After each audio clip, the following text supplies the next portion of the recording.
श्री शिवाय नमस्तु भयम। दोस्तों, जैसा कि आप सभी लोग जानते हैं कि 4 जनवरी 2026 यानी रविवार को पड़ रही है माघ महीने की कृष्ण पक्ष प्रतिपदा तिथि, जो बहुत ही खास है। और दोस्तों, ये वो तिथि है जो कि माघ महीने में रविवार को पड़ रही है। दोस्तों, इसी दिन किया जाने वाला पंडित जी द्वारा बताया गया एक लाल फूल और एक सफेद फूल वाले उपाय आप लोगों को जरूर करना चाहिए, क्योंकि दोस्तों ये एक ऐसा उपाय है जो कि हर दिन नहीं किया जाता। माघ महीने में जो रविवार की प्रतिपदा तिथि आती है उसी दिन किया जाता है। अगर आप लोगों ने इस उपाय को नहीं किया है या किसी कारणवश नहीं कर पाए हो तो इस माघ रविवार प्रतिपदा तिथि के दिन इस उपाय से मत चूकना। दोस्तों देखिए, यह दिन इतना खास होता है, इतना महत्वपूर्ण होता है। देखा गया है कभी कभी बड़े बड़े पूजा पाठ अनुष्ठान से जो मनोकामना पूर्ण नहीं होती है, वह माघ रविवार के दिन एक छोटे से करने से ही आपकी मनोकामना पूर्ण हो जाती है। और बहुत सारे लोगों ने इस उपाय को किया भी है और उनको इस उपाय को करने का फल भी जरूर मिला है। अगर आप लोग भी इस उपाय को इस रविवार के दिन करना चाहते हैं तो आप इस उपाय को पहले अच्छे से समझ लेना, सुन लेना, उसके बाद करना। आपको इस उपाय का फल जरूर मिलेगा, आपकी सभी मनोकामनाएं पूरी हो जाएंगी। दोस्तों, हम आपको यहां पर बता दें कि ये जो एक लाल फूल और एक सफेद फूल वाले उपाय है, ये उपाय पंडित जी ने अपनी अभी की सीहोर की कथा में ही बताया है। उपाय को करने से आपके घर में चाहे किसी भी प्रकार की दुहक और समस्या क्यों ना चल रही हो, आपको उसका कारण भी नहीं पता है कि भाई ये समस्या किस कारण से चल रही है। उसका कुछ भी कारण हो सकता है, जैसे पितृदोष हो सकता है, कालसर्प दोष हो सकता है, या किसी भी तरह का मंगल दोष भी हो सकता है, और भी बहुत तरह के दोष होते हैं, कुछ भी हो सकता है। पर आपको इस उपाय को करने के लिए अपने दोष को पता लगाने की भी जरूरत है। आपके घर में किस कारण से इतनी दुख और परेशानी आ रही है वो भी आपको पता लगाने की जरूरत नहीं है। बस रविवार को प्रतिपदा तिथि के दिन इस उपाय को कर लेना है, क्योंकि इसी एकमात्र उपाय को करने से आपके पूरे घर परिवार में सुख और शांति हो जाएगी। आपके घर में अच्छे अच्छे काम होने लगेंगे। आपकी जो भी मनोकामना होगी वो भी धीरे धीरे करके पूर्ण होना शुरू हो जाएगी। अब हम समझते हैं इस एक लाल फूल और एक सफेद फूल वाले उपाय को आपको करना कैसे है, किसको करना है, किस करना है और कैसे करना है। देखो, उपाय बिल्कुल आसान है, बस समझने वाली बात है। ध्यान से समझिए, उसके बाद ही आप लोग जो है इस उपाय को जरूर कीजिएगा। सबसे पहली चीज हम लोग ये समझते हैं कि इस एक लाल फूल और एक सफेद फूल वाले उपाय को इस आने वाली रविवार प्रतिपदा तिथि के दिन किसको करना है। तो देखिए, इस उपाय को घर के सभी सदस्यों को करने की बिल्कुल भी जरूरत नहीं है। घर में से कोई एक मुख्य बड़ा सदस्य इस उपाय को करेगा तो उस घर परिवार के सभी सदस्यों को इस उपाय को करने का फल मिल जाएगा। पर वो बड़ा सदस्य कौन होगा, कौन व्यक्ति इस उपाय को करेगा, तो यहां पर देखिए हम आपको बता दें, घर की जो बड़ी माताएं बहनें होंगी, घर की बड़ी माताओं बहनों में से कोई भी एक माता बहन इस वाले उपाय को कर सकती है। अपने पूरे घर परिवार के लिए घर में सभी सदस्यों को इस उपाय को करने की जरूरत नहीं है। मात्र घर की जो माताएं बहनें हैं उनमें से कोई भी एक माता बहन इस वाले उपाय को करेगी तो उसके घर परिवार के पूरे सदस्यों को इस उपाय का फल मिलेगा। अगर किसी कारणवश माताएं बहनें घर में उपस्थित ना हो या वो इस उपाय को ना कर रही हो, कुछ दिक्कत हो, तो भाई उस जगह पर फिर घर का कोई बड़ा व्यक्ति भी इस उपाय को कर सकता है। माताओं बहनों के कहने का मतलब यह था कि माताएं बहनें घर की लक्ष्मी होती है। जब घर की लक्ष्मी कोई उपाय करती है तो निश्चित ही भगवान शिव जी जल्दी प्रसन्न होते हैं और उपाय का फल में बहुत जल्दी और बहुत बड़ा करके भी यहां पर देते हैं। तो आप लोग ये बात समझ गए होंगे। अब हम ये बात समझते हैं कि इस वाले उपाय को हमें करना किस समय है। एक लाल फूल और एक सफेद फूल वाले उपाय को हमें प्रतिपदा तिथि के दिन करना किस समय है। तो देखिए, इस उपाय को करने का जो समय है, सुबह का समय भी है और शाम का समय भी है। अब देखिए, यहां पर हम मुख्य रूप से सुबह का समय नहीं बोलेंगे, क्योंकि देखिए ये जो प्रतिपदा तिथि है, और आप सभी लोग जानते हैं रविवार प्रतिपदा तिथि के दिन का प्रदोष काल का मतलब शाम का जो समय होता है ना, इस दिन भगवान शिव जी का सबसे प्रिय दिन होता है। तो आप लोग इसे एक लाल फूल एक सफेद फूल वाले उपाय को सुबह के समय भी कर सकते हो और शाम के समय प्रदोष काल में भी कर सकते हो। सुबह के समय अगर कर रहे हो तो 10 या फिर 11 बजे तक भी अगर उपाय करोगे तो भी आपको उपाय का फल मिलेगा। वही अगर शाम के समय कर रहे हो तो इस दिन जरूर शाम के समय का ध्यान रखना कि शाम के 6 बजे से लेकर 7 बजे के बीच में अगर आप इस उपाय को कर सकते हो तो बिल्कुल कर लेना, पूरी कोशिश करना। पर अगर किसी कारणवश इस समय के बीच में ना कर पाओ तो रात 8 बजे तक भी अगर आप उपाय को करोगे तो आपको उपाय का फल जरूर मिलेगा। यह बात आपको समझ आ गई कि आप इस उपाय को सुबह और शाम दोनों समय कर सकते हो। मतलब करना आपको एक ही समय है, घर में से किसी एक ही बड़े व्यक्ति को करना है, एक ही बार इस उपाय को करना है, दोनों समय नहीं करना है।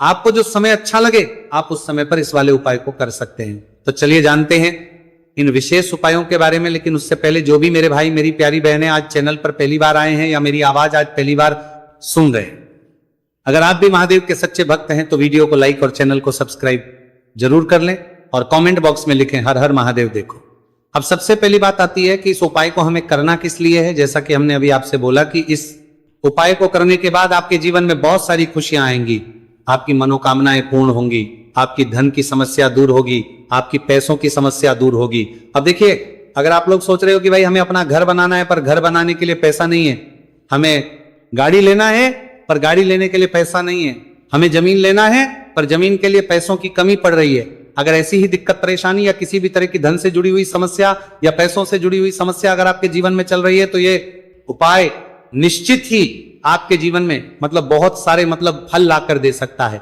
इसीलिए अगर आपके घर में बहुत ज्यादा मतलब दिक्कत समस्या परेशानी चल रही है, धन से जुड़ी हुई पैसों से जुड़ी हुई धन की बहुत ज्यादा कमी आ रही है, पैसों की आवक नहीं हो रही है, तो भाई आप लोगों को इस वाले उपाय को जरूर करना चाहिए। घर में से किसी एक भी बापे व्यक्ति को अब इस उपाय में करना क्या है वो सबसे पहले हम लोग जान लेते हैं। उपाय की सामग्री हम लोग सबसे पहले जानते हैं कि इस उपाय में किस किस चीज की आवश्यकता पड़ेगी। तो देखिए, उपाय का नाम तो एक लाल फूल और एक सफेद फूल वाला उपाय है, पर इस उपाय में कुल मिलाकर 4 सामग्री हमें लगने वाली, जो कि पंडित जी ने खुद सीहोर वाली कथा में बताया है। और जो हम आपको उपाय बताते हैं वो पंडित जी द्वारा बताए गए होते हैं, अलग से हम कुछ भी नहीं बताते हैं। तो यहां पर हम लोग समझते हैं कि इस उपाय की सामग्री क्या है। तो देखो, उपाय की जो सामग्री है वो 4 सामग्री है, जिसमें से सबसे पहली सामग्री है एक बेलपत्र।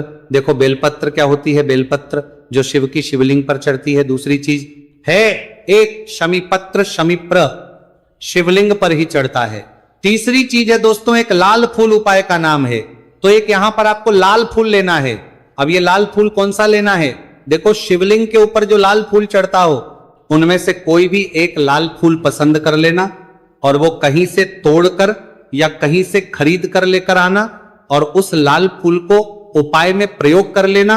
उसके बाद में एक सफेद फूल का विशेष रूप से ध्यान रखना, जो सफेद फूल शिवलिंग पर चढ़ता हो सिर्फ वही सफेद फूल लेकर आना, इसके अलावा कुछ मत लेकर आना, लेकिन केतकी का मत लेना। तो एक एक मात्रा में ही आपको ये चारों सामग्री चाहिए, एक बेलपत्र, एक शमीपत्र, एक लाल फूल और एक सफेद फूल। ये चारों सामग्री आप लोग तैयार करके रख लें। प्रदोष काल में या सुबह के समय जब भी आप इस उपाय को कर रहे हैं, जैसे ही आपके उपाय की सामग्री तैयार हो जाती है तो क्या हम सीधा उपाय को करने के लिए इन चारों सामग्री को मतलब उपाय करने के लिए जा सकते हैं? नहीं, तो यहां पर आपको इस बात का ध्यान रखना है कि हम भगवान शिव जी को प्रसन्न करने के लिए तो जा रहे हैं, हम अपनी मनोकामना को पूर्ण करवाने के लिए तो जा रहे हैं, पर हमें यह दर्शाना बिल्कुल भी नहीं है कि हम सिर्फ अपने फायदे के लिए भगवान शिव जी के मंदिर में आए हैं। इसलिए हम इस उपाय को करने के साथ साथ में भगवान शिव जी की पूजन अर्चना के लिए कुछ सामग्री भी जरूर लेकर जाएंगे। जैसे कि सुबह समय अगर आप उपाय को कर रहे हो, इस एक लाल फूल और एक सफेद फूल वाले उपाय को, तो भाई सुबह के समय आपको एक लोटा जल लेकर जाना है। जो लोग प्रतिदिन शिव जी के मंदिर जाते हैं, पूजन अर्चना करते हैं, जल चढ़ाते हैं, फूल बेल पत्र सब कुछ चढ़ाते हैं, भाई वो अपनी पूजन अर्चना वैसी की वैसी ही करना।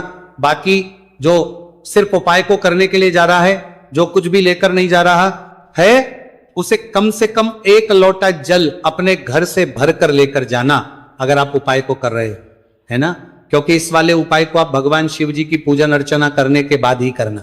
वहीं अगर बात करें शाम के समय की, अगर कोई व्यक्ति शाम के समय प्रदोष काल में इस वाले उपाय को कर रहा है तो भाई आपको मात्र 1 घी का दीपक तैयार करना है। यह बात हम हमेशा बोलते हैं, शाम के समय प्रदोष काल में कोई कर रहे हो ना तो दीपक का विशेष महत्व होता है रविवार प्रतिपदा तिथि। दिन का प्रदोष काल में जो भी व्यक्ति दीपक जलाता है ना भगवान शिव जी के मंदिर में, भाई उसके जीवन से सारी दुख और परेशानियां भी दूर होती है। तो भाई इस दिन दीपक का विशेष रूप से ध्यान रखना आप लोग। अगर आप इस उपाय को शाम के समय प्रदोष काल में कर रहे हो, है ना, ये जो दीपक आप लोगे ये आटे का लोगे, जो आटा आप गूंद दोगे उसके अंदर कुछ भी मत डालना, मात्र साधा आटा लगाकर उसे तैयार कर लेना और एक मीडियम साइज का दीपक तैयार कर लेना। दीपक ना ज्यादा छोटा हो ना ज्यादा बड़ा हो, है ना।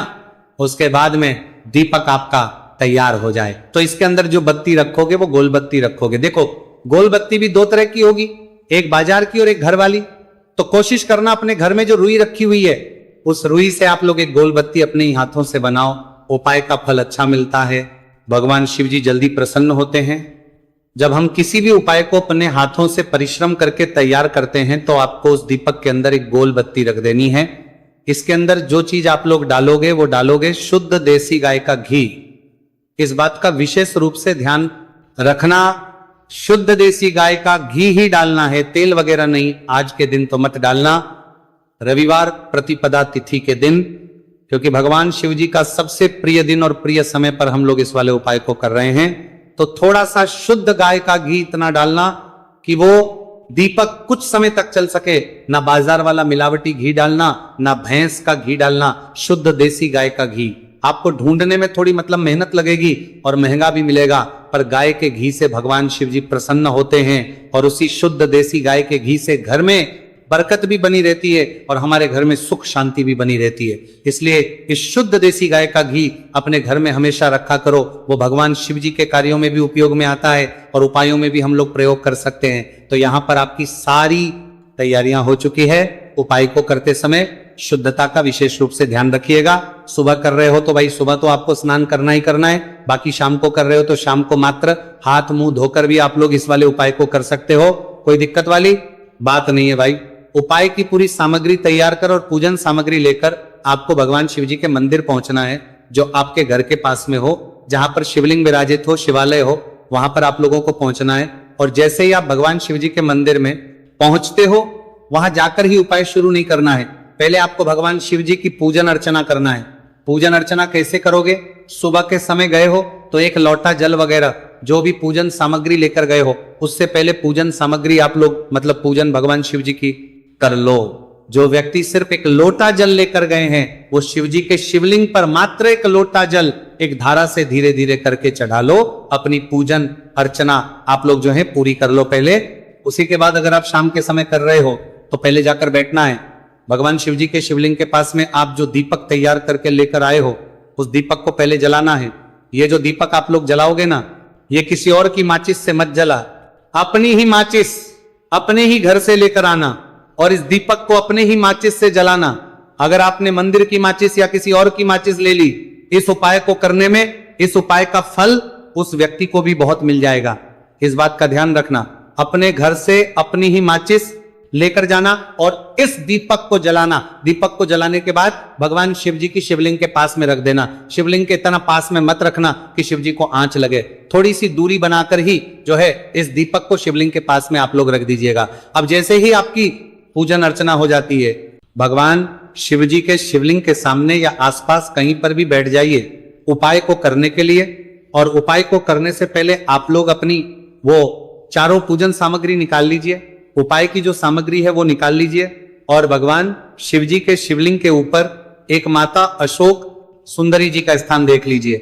माता सुंदर जी का जो स्थान होता है वो जलाधारी के ऊपर होता है, जलाधारी के बिल्कुल बीचों बीच में होता है। आप लोगों ने देखा भी होगा शिवलिंग की जलाधारी होती है, जलाधारी के बिल्कुल बीचों बीच का जो स्थान होगा वो माता अशोक सुंदर जी का स्थान होगा, क्योंकि यहीं पर हमें ये जो है उपाय को करना है। सबसे पहली चीज जब हम उपाय को करना शुरू करते हैं, आप सबसे पहले अपनी एक बेलपत्र उठा लो। एक बेलपत्र को आपको माता अशोक सुंदरी जी वाले स्थान पर सबसे पहले समर्पित करना है। बेलपत्र की डंडी का मुख होगा जलाधारी की तरफ जहां से जल बहता है और नीचे गिरता है, और बीच वाली बड़ी पत्ती का मुख मतलब शिवलिंग की तरफ होगा। इस तरीके से आपको इस बेलपत्र को माता अशोक सुंदरी जी वाले स्थान पर समर्पित कर देना है। उसके बाद में अपनी एक शमी पत्र उठा लो जो आप उपाय के लिए लेकर आए हुए हो। शमी पत्र को उठाकर शमी पत्र की भी जो डंडी का भाग होगा वो जल की तरफ करके, जहां से जल बहता है नीचे गिरता है उस तरफ करके, और पत्ती वाला भाग शिवलिंग की तरफ करके इस शमी पत्र को भी उस बेल पत्र के ऊपर आपको समर्पित कर देना है। समर्पित करने के बाद अब आप ले लो अपना एक लाल फूल जो आप उपाय को करने के लिए लेकर आए हुए हो। इस लाल फूल का जो खिला हुआ भाग होगा, चाहे वो गुलाब का फूल हो, चाहे कोई सा फूल जो शिवलिंग पर चढ़ता हो, भाई उस फूल का जो खिला हुआ भाग होगा वो शिवलिंग की तरफ होगा। बाकी जो पीछे का भाग होगा फूल का वो जलाधारी की तरफ, जहां से जल बहता है नीचे गिरता है उस तरफ होगा। और आखिरी में आपका जो एक सफेद फूल बचा हुआ है, इस सफेद फूल को भी आपको लेना है और सफेद फूल का जो खिला हुआ भाग होगा वो शिवलिंग की तरफ होगा, जहां पर शिवलिंग रखा हुआ है उस तरफ होगा, और डंडी का भाग जलाधारी के पीछे की तरफ हो जाएगा। मतलब जो जहां से जल बहता है और नीचे गिरता है, जब आप एक बेलपत्र, एक शमी पत्र और एक लाल फूल, एक सफेद फूल चढ़ा रहे हो, तो उस समय आप लोगों को कांता भगवान या कांता चक्र का नाम लेते हुए ही जो है इस उपाय को करना है, और भगवान शिव जी और नारायण जी का स्मरण करते हुए ही इस उपाय को आपको करना है। तो जब भी आप एक बेलपत्र, एक शमी पत्र, एक लाल फूल और एक कमी हो रही है, जो भी दुख और समस्या परेशानी चल रही हो, आपको अपनी वो दुख और जो है भगवान शिव जी से उपाय को पूरा करने के बाद वहीं पर पास में बैठकर बोल देना है, हाथ जोड़ के आंखें बंद करके अपनी परेशानी और श्री शिवाय नमस्तुभयम का जाप करना है। दोस्तों, आज हमने इस वीडियो में कुछ उपाय बताए हैं जो आपको करने हैं। अगर आपको वीडियो अच्छी लगी हो तो वीडियो को 1 लाइक और चैनल को सब्सक्राइब जरूर करें। हर हर महादेव।